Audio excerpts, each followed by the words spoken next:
In this video, we're going to learn the box model. Alright, so let's go to our project folder and go to CSS, and let's open the previous file directly without using brackets. Okay, so we're going to open it here. Okay, let's click right and go to inspect element. Alright, so let's select the yellow box for Apple. Okay, what we are seeing here represents the box model.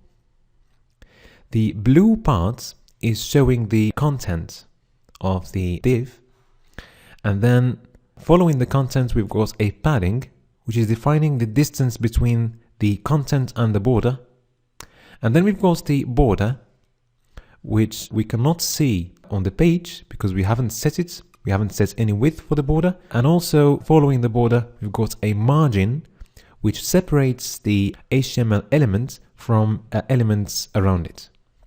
Okay, so this is the box model. All HTML elements, they follow the box model.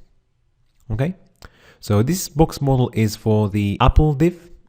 Okay, if we open the div and we select the paragraph, now it's going to be different.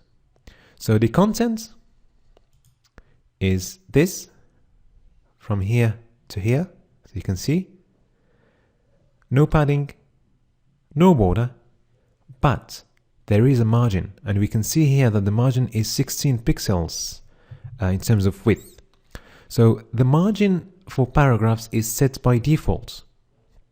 Okay, so this margin is set by default to 16 pixels.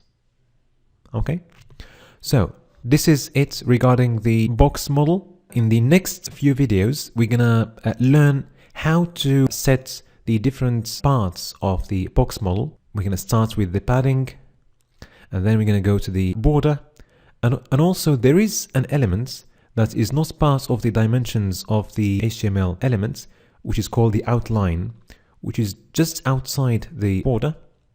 It sets some decoration to the border just outside, and we can't see it. It comes just before the margin, but it does not affect the dimensions of the HTML element. Okay, so in the next video, we're going to start with the syntax of padding.